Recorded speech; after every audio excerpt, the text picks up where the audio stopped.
നമസ്കാരം. ഭാരതീയ സംസ്കാരത്തിൽ സ്ത്രീയെ ശക്തിയായും ദേവിയായും ആരാധിക്കുമ്പോഴും സമകാലീന ഇന്ത്യയിൽ സ്ത്രീകൾ നേരിടുന്ന സുരക്ഷാ വെല്ലുവിളികൾ അതീവ ഗുരുതരമാണ്. ഒരു രാജ്യത്തിന്റെ പുരോഗതി അളക്കുന്നത് അവിടെ സ്ത്രീകൾ എത്രത്തോളം സുരക്ഷിതരാണ് എന്നതിനെ അടിസ്ഥാനമാക്കിയിട്ടാണ്. എന്നാൽ ഇന്ന് ഇന്ത്യയിൽ വീടിനകത്തും പുറത്തും സ്ത്രീകൾ ഒട്ടനവധി വെല്ലുവിളികളാണ് നേരിട്ടുകൊണ്ടിരിക്കുന്നത്. സ്ത്രീകൾ നേരിടുന്ന അതിക്രമങ്ങൾ നമ്മുടെ സാമൂഹിക വ്യവസ്ഥിതിക്ക് വലിയൊരു ചോദ്യചിഹ്നമായി മാറിക്കൊണ്ടിരിക്കുകയാണ്. വർദ്ധിച്ചു വരുന്ന അതിക്രമങ്ങളാണ് ഏറ്റവും എടുത്തു പറഞ്ഞേണ്ടിയിരിക്കുന്നത്. അതുപോലെ തന്നെ മറ്റൊന്നാണ് സൈബർ കുറ്റകൃത്യങ്ങൾ. സ്ത്രീകളുടെ പേരിൽ ഒട്ടനവധി കള്ളക്കേസുകൾ ഇട്ടുകൊണ്ട് അവരെ സൈബർ ഇടങ്ങളിൽ കുറ്റവാളികളാക്കുന്ന സ്ഥിതികൾ ഇന്ത്യയിൽ കണ്ടുവരുന്നുണ്ട്. അതുപോലെ തന്നെയാണ് തൊഴിലിടങ്ങളിലെ സുരക്ഷ. ഇന്ത്യയിൽ ഏറ്റവും കൂടുതൽ സ്ത്രീകൾ നേരിടുന്ന ഒരു വെല്ലുവിളിയാണ് തൊഴിലിടങ്ങളിലെ സുരക്ഷ എന്ന് പറയുന്നത്.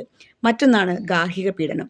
നമ്മുടെ സ്ത്രീകൾ വീടിനകത്ത് ഒട്ടുമേ സുരക്ഷിതരല്ല എന്നാണ് ഇതിൽ കൂടെ തെളിയുന്നത്. അപ്പോൾ ഇന്ത്യ രാജ്യത്ത് സ്ത്രീ സുരക്ഷ എന്നുള്ളത് വെറും വാക്കുകളിൽ മാത്രം ഒതുങ്ങി നിൽക്കുന്നതാണ്.